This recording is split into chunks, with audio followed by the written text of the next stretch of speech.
Imagina la escena, la sala más poderosa del entretenimiento mundial. Actores que ganan cientos de millones por película. Productores que deciden lo que el planeta va a ver. Directores con premios apilados en las estanterías. Ejecutivos de empresas que valen trillones. Todos allí, en la misma sala, vestidos con lo que la mayoría de las personas no gana en un año. Sonrisas ensayadas, cámaras listas. La sensación colectiva de que esa noche sería solo otra noche. No fue. Un hombre subió al escenario con una cerveza en la mano. Sin filtro. Sin un guión para agradar. Y lo que ocurrió en los minutos siguientes se convirtió en el momento más comentado, más compartido y más perturbador de la historia de las premiaciones.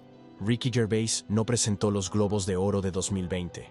Los convirtió en un juicio público, en vivo, con los acusados en la audiencia.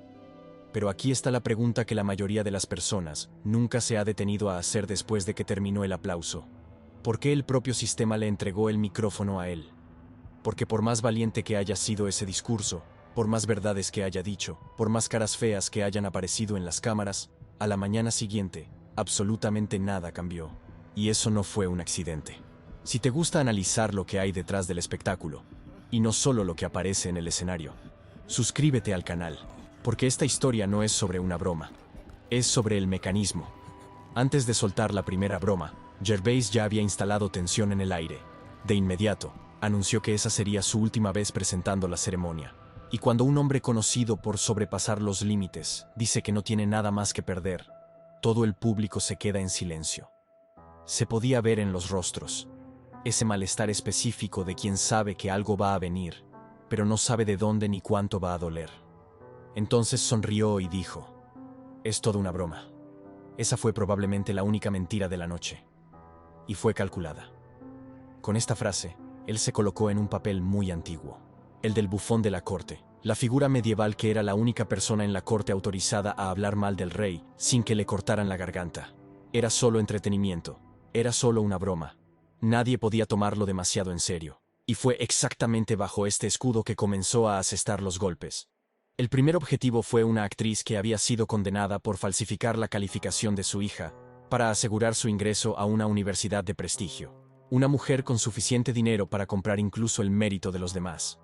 Y que aún así se presentaba al mundo como un modelo de virtud y responsabilidad social. La audiencia se rió. Pero fue una risa tensa. El tipo que ocurre cuando el chiste duele porque es verdad, y te ríes porque no sabes qué más hacer. Y eso fue solo el calentamiento. Gervais fue profundo. Mencionó a Harvey Weinstein, el productor más poderoso de Hollywood durante décadas, que abusó sexualmente de decenas de mujeres mientras toda la industria fingía no saber. Y lo que dejó en el aire fue aún más pesado que el nombre. La insinuación de que esa sala estaba llena de gente que sabía. Que cerró los ojos. Que siguió sonriendo para las cámaras mientras las víctimas sufrían tras bambalinas. El periodista Ronan Farrow había expuesto todo esto en 2017. Y lo que su investigación reveló no fue solo la monstruosidad de un hombre, sino la complicidad silenciosa de todo un sistema. Agentes, directores, asistentes, colegas, amigos. Una red de connivencia que funcionaba porque los privilegios en juego eran demasiado grandes para que alguien arriesgara perder. Gervais estaba diciendo, sin decirlo directamente, existen otros Harvey Weinsteins en esta sala, figuras poderosas que han cometido y cometen atrocidades, pero que siguen protegidas por un entorno que guarda secretos a cambio de intereses. Un círculo donde el silencio es la moneda más valiosa. Este es exactamente el territorio explorado en la película Eyes Wide Shut, esa perturbadora producción de Stanley Kubrick que retrata rituales de élite, identidades protegidas y el tipo de podredumbre que solo florece cuando quienes deberían denunciar tienen mucho que perder. Una película que mucha gente vio, pocos tomaron en serio, y que el tiempo ha demostrado ser menos ficción de lo que parecía. Porque de 2020 en adelante, ¿qué hemos visto? Estalló el caso de Diddy, una de las figuras con la red de conexiones más amplia e influyente de toda Hollywood. Fiestas, silencios comprados, nombres que nadie quería ver expuestos. El mismo patrón de siempre, poder protegiendo poder. Y los desenlaces del caso Jeffrey Epstein, el financista que construyó una red de relaciones cruzando Hollywood, la política, la realeza y multimillonarios de todo el mundo, y que utilizó todo eso como cobertura para crímenes que tardaron años en salir a la luz. Gervais mencionó a Epstein esa noche, y al decir que muchos allí en esa sala convivían con esa figura, señaló algo que muy pocas personas tenían el valor de verbalizar. El problema no eran solo los depredadores. Era la cantidad de personas dispuestas a frecuentar los mismos círculos, cenar en las mismas mesas y permanecer en silencio. Sobró para el príncipe Andrew, involucrado directamente en la red de Epstein. Sobró para sacerdotes con antecedentes de abuso protegidos institucionalmente. Gervais estaba dibujando un mapa, y el mapa mostraba que la podredumbre no era de un hombre o de una empresa, era sistémica. Entonces, él dirigió el foco hacia las corporaciones. Apple acababa de lanzar una serie aclamada sobre dignidad y hacer lo correcto. La cámara se centró en Tim Cook, el CEO, cuya expresión ya anticipaba lo que venía. Y llegó. Gervais señaló que la misma empresa que producía contenido sobre ética y derechos humanos operaba fábricas en condiciones de explotación laboral en China. Amazon, Disney, los grandes estudios. Ninguno salió intacto. Y entonces entregó la frase central de la noche. La que esa sala menos quería escuchar. Ustedes dicen que son conscientes, pero trabajan para Apple, Amazon, Disney. Si yo abriera un servicio de streaming, ustedes llamarían a su agente en el mismo instante. Entonces, si ganan, vengan aquí, tomen su premio, agradezcan a la gente, agradezcan a Dios, y se van. No están en posición de dar lecciones de moral al público, no saben nada sobre el mundo real. La cámara recorrió al público. Sonrisas forzadas, miradas desviadas, aplausos tímidos, risas nerviosas ocultas detrás de copas, y ese silencio específico de quien ha sido sorprendido. Al final, concluyó el discurso con una frase que resumía todo con una brutalidad quirúrgica. Gracias. Buenas noches. Beben. Tomen sus drogas. Como quien dice, es todo lo que realmente hacen. Y todos lo sabemos. En las redes sociales, el discurso explotó. Millones de compartidos en horas. El mayor discurso de la historia de los premios. Finalmente alguien dijo lo que nadie se atrevía a decir. Él expuso todo el sistema en vivo. Y en medio de toda esa euforia, una reflexión importante quedó sepultada bajo los aplausos. Vivimos en una era en la que las celebridades no son solo artistas, quieren ser guías morales. Tienen en la punta de la lengua a quién debes votar, en quién debes confiar, a quién debes cancelar, qué debes consumir, cómo debes pensar sobre política, sobre familia, sobre fe, sobre ciencia. Y hablan con una autoridad que nadie les ha conferido. ¿Quién fue el que dio esa autoridad a este grupo? Tienen grandes fortunas, jets privados, mansiones en múltiples países, condenan la desigualdad, pero viven en la cima de ella. Critican la explotación, pero están lucrando con ella. Predican virtud, pero esconden las contradicciones detrás de asesores de prensa y cláusulas de confidencialidad. Y esto no es nuevo. Desde la antigüedad, los filósofos ya advertían sobre este fenómeno. La hipocresía ocurre exactamente cuando alguien exige a los demás lo que no practica. Es lo que los griegos llamaban acrasia, la debilidad de la voluntad que separa el discurso de la acción. Solo que en la era moderna, esto ganó un nombre más glamuroso: el pedestal moral.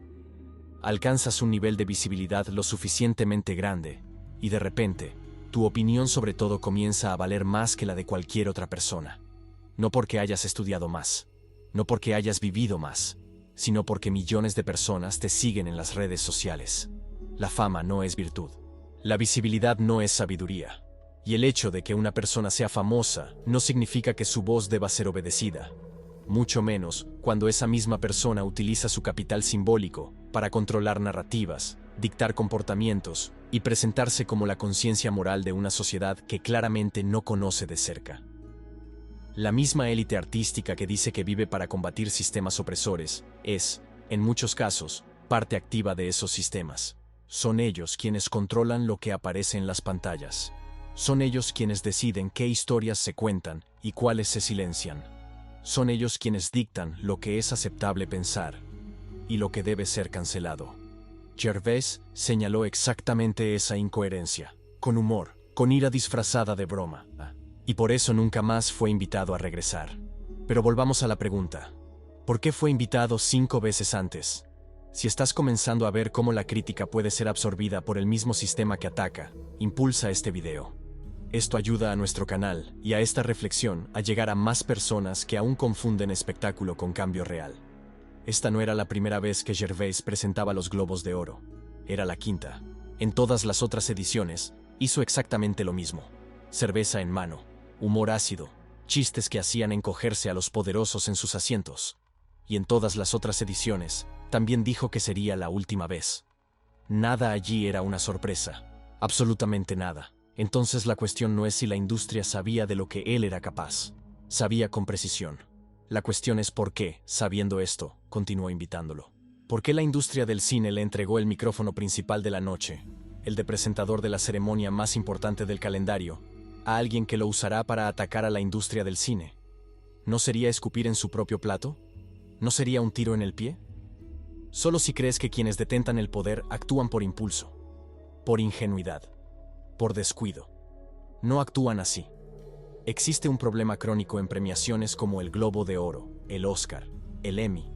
Son predecibles. Discursos políticamente correctos, emociones ensayadas, el mismo guión de siempre, con nombres diferentes, año tras año. Y el público, ya acostumbrado, ya aburrido, ha ido perdiendo gradualmente el interés. Ahora piensa en lo que sucede cuando Gervais sube al escenario y lo arrasa todo. El evento se convierte en titular en decenas de idiomas. Clips circulan durante meses. Personas que nunca verían los Globos de Oro buscan el discurso completo en YouTube. Los periodistas escriben análisis. Los podcasters debaten. Todo el mundo habla sobre esa ceremonia. La ceremonia ganó más relevancia con el escándalo de lo que jamás habría ganado con una noche tranquila y comportada. Existe una frase antigua que el mundo del marketing entiende mejor que cualquier otro sector. No existe publicidad negativa. Hablen mal, pero hablen de mí. En 2016, Jim Carrey hizo algo similar al recibir un premio. En lugar del discurso emocionado de costumbre, subió al escenario y criticó la vanidad de la industria, la forma en que tratan los premios, el teatro de todo eso. El efecto fue el mismo: más compromiso, más audiencia, más relevancia para el evento. El escándalo sirvió al sistema que estaba siendo atacado. Eso no quiere decir que Gervais o Carrey estuvieran actuando. Creo que hablaron con sinceridad genuina, con una verdadera indignación. Pero por más legítimas que fueran sus intenciones, el resultado final fortaleció exactamente la estructura que pretendían debilitar. Y es aquí donde la historia se vuelve verdaderamente perturbadora. En la estructura medieval de poder, el bufón de la corte era una figura singular y muy mal comprendida por la historia popular. Era el único en la corte autorizado a decir verdades al rey. Podía ridiculizar al monarca, imitar sus gestos, exponer sus contradicciones y salir ileso, porque al final todo era entretenimiento. Era solo una broma. No podía tomarse en serio. Pero aquí está el detalle que la mayoría de las personas no percibe. El bufón de la corte no era un rebelde infiltrado. Era pagado, alimentado y protegido por el propio rey. Solo existía porque el sistema lo permitía. Y no era ingenuidad del rey. Era una estrategia sofisticada. Todo sistema de poder enfrenta un problema inevitable: la acumulación de tensión social, descontento, resentimiento, la insatisfacción de las masas que ven, día tras día, la distancia entre el discurso de los poderosos y la realidad de sus propias vidas. Si intentas reprimir completamente esa tensión, prohibir toda crítica, silenciar toda voz disonante, no eliminas el problema, solo acumulas presión. Y la presión acumulada sin válvula de escape explota de una manera que no puedes controlar. Ahora, si permites una dosis calculada de transgresión, una crítica aquí, una burla allí, un discurso televisado frente a la élite mundial, administras esa energía. Libera el vapor poco a poco, antes de que la olla explote de una vez. La crítica ocurre dentro de su espacio, bajo sus reglas, en el momento que usted eligió permitir, con una duración que puede finalizar cuando desee. No es una amenaza al sistema. Es una pieza esencial de su mantenimiento. Las masas asisten al espectáculo. Sienten esa deliciosa satisfacción de ver a los poderosos humillados públicamente. Sienten que se ha dicho la verdad, que se ha hecho justicia, que el sistema ha sido expuesto y desafiado. Y entonces se van a dormir. Y el sistema respira aliviado, porque la presión se ha liberado de forma segura, bajo control, sin amenaza real. Este mecanismo no comienza en Hollywood, no comienza en el siglo XXI. Tiene siglos de historia. Y nosotros, los latinoamericanos, lo conocemos mejor de lo que imaginamos. Vivimos con él. Celebramos con él. A veces somos él. La palabra carnaval proviene del latín carne levae, que significa, literalmente, alejarse de la carne. Está vinculada a la tradición cristiana de la Cuaresma, el período de ayuno, restricción y penitencia que viene después. El carnaval era el momento de desbordar todo antes de que la disciplina volviera a tener vigencia. Y durante la Edad Media, lo que sucedía en el carnaval era algo que en cualquier otro día costaría caro. A veces la vida, el rey era burlado. La iglesia era ridiculizada en las calles. Las jerarquías se invertían. El más pobre podía imitar al más rico sin ser castigado. El sacerdote se convertía en objeto de burla. El mundo se ponía patas arriba, por algunos días, porque después del carnaval, todo volvía exactamente a su lugar. El rey continuaba en el trono. La iglesia mantenía su poder intacto. El campesino regresaba a los campos. La fiesta colectiva había cumplido su función. Descargó la tensión acumulada, dio al pueblo la sensación de que las jerarquías podían ser quebradas, y garantizó que nadie tuviera energía o motivación para salir a las calles con otras intenciones después. Ahora piensa en nuestro carnaval, del Río de Janeiro a Barranquilla, de Salvador a Ciudad de México, de Buenos Aires al Carnaval de Oruro en Bolivia. Somos el continente que inventó algunas de las fiestas populares más explosivas, más coloridas y más catárticas del mundo. Y en todas ellas, sin excepción, existe esta tradición de siglos: burlarse del poderoso, llamar al político por su apodo en la marchita, poner al rico de cabeza hacia abajo en la fantasía, hacer la sátira del sistema mientras la música suena y la cerveza fluye, la marchiña que se ríe del presidente, el bloque que ironiza al Congreso, el trío eléctrico que canta sobre la corrupción mientras la multitud grita al unísono. Por unos días, todos somos iguales en la calle. El sistema parece más pequeño, la rabia parece manejable, la vida parece más justa. ¿Y el lunes de ceniza? El mismo presidente sigue en el cargo, el mismo Congreso sigue votando. La misma desigualdad permanece exactamente donde estaba. Las mismas estructuras que provocaron la ira siguen operando con la misma eficiencia de siempre. La rabia se convirtió en samba. El samba se convirtió en confeti. El confeti se convirtió en basura en la acera. Y la vida continuó como si la fiesta nunca hubiera sucedido. No por casualidad. Por diseño. La transgresión está permitida precisamente porque no amenaza. Libera. Agota. Transforma la energía que podría convertirse en presión política real en euforia colectiva pasajera. Un pueblo que ha bailado toda la semana no tiene fuerza ni disposición para nada más en la semana siguiente. Es una de las maniobras de control de masas más sofisticadas y menos percibidas de toda la historia humana. Y funciona tan bien precisamente porque parece lo opuesto al control. Parece libertad. Parece rebeldía. Parece que las voces del pueblo han sido escuchadas. Ricky Gervais fue el rey del carnaval de Hollywood. Hay una escena en Harry Potter y la piedra filosofal que traduce todo esto de manera más precisa que cualquier análisis académico. Harry, Hermione y Ron entran en una sala prohibida dentro de Hogwarts.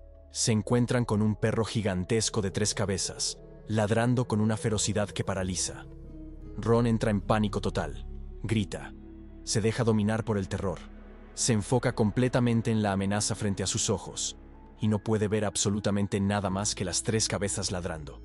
Hermione, por su parte, observa, respira, y se da cuenta de algo que Ron no fue capaz de ver. El perro está de pie sobre una trampilla. ¿No usas los ojos? ¿No viste sobre qué estaba? Estaba sobre una trampilla. No estaba ahí por casualidad. Está guardando algo. Es exactamente ese el efecto del discurso de Gervais sobre la mayoría de las personas que lo vieron.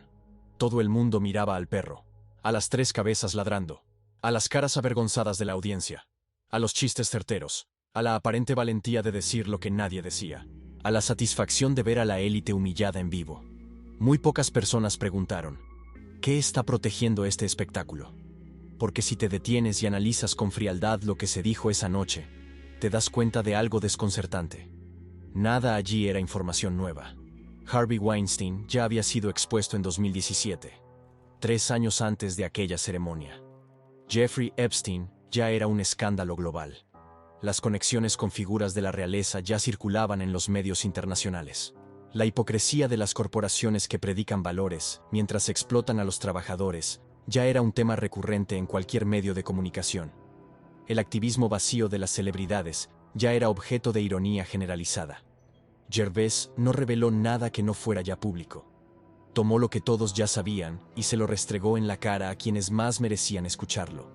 Y eso es satisfactorio, profundamente satisfactorio. El tipo de satisfacción que calienta el pecho y te hace querer compartir el video inmediatamente con todos los que conoces. Pero la satisfacción no es cambio, y la sensación de revelación fue mucho mayor que la revelación en sí. La trampilla estuvo allí todo el tiempo, debajo de las tres cabezas ladrando. Y mientras todos se concentraban en el espectáculo, nadie fue a verificar qué había allí abajo.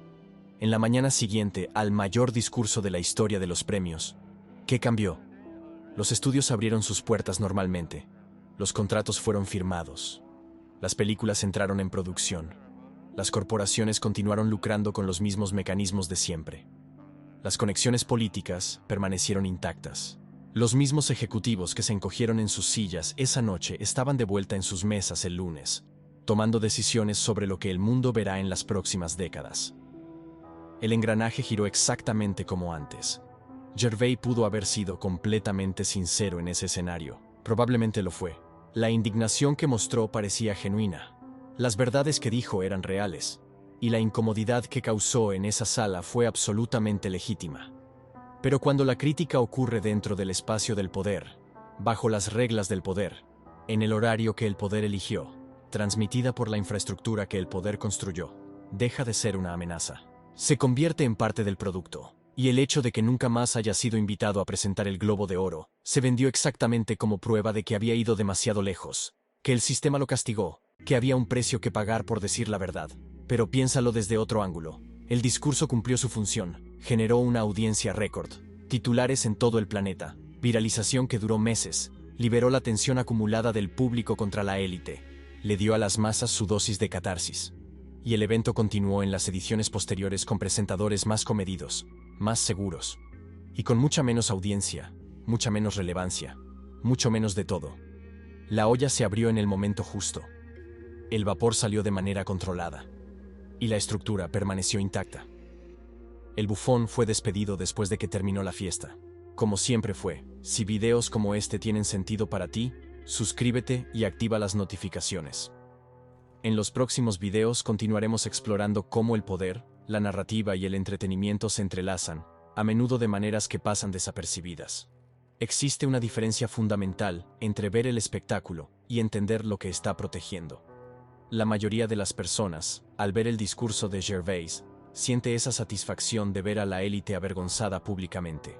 Siente que se ha dicho la verdad, que se ha hecho justicia, que el sistema ha sido desafiado por alguien lo suficientemente valiente como para decir lo que todos pensaban. Y esa sensación es real. Pero ella es pasajera. Y pasajera por diseño. Los sistemas más duraderos de la historia no fueron aquellos que reprimieron completamente la crítica. Fueron los que aprendieron a incorporarla, a dar espacio al grito controlado, a transformar la revuelta en entretenimiento, a permitir que las masas sientan que algo ha cambiado, sin que absolutamente nada cambie de hecho. Esto no es teoría conspirativa, es sociología, es historia documentada, es el mismo mecanismo que funcionó en la corte medieval, en el carnaval, en el escenario de los Globos de Oro, y que funciona en decenas de otros contextos que probablemente ya puedes identificar ahora que conoces el patrón. El bufón de la corte medieval no derribó a ningún rey. El carnaval no derribó ninguna estructura de poder. Y el discurso de Gervais no cambió Hollywood. Lo que hicieron, todos ellos, a lo largo de los siglos, fue liberar suficiente presión para que el sistema sobreviviera un ciclo más. Ricky Gervais tenía razón en todo lo que dijo esa noche. Cada palabra, cada objetivo, cada verdad incómoda entregada con esa sonrisa de quien no tiene nada que perder. La pregunta no es si tenía razón. La pregunta es, después de que el escenario se apaga, después de que la música del carnaval se detiene, después de que el discurso viral termina y cierras el video con esa sensación de que se hizo justicia, ¿sigues mirando las tres cabezas del perro? ¿O estás buscando la trampilla? Porque es allá abajo donde están las respuestas que nunca van a entregar en un micrófono.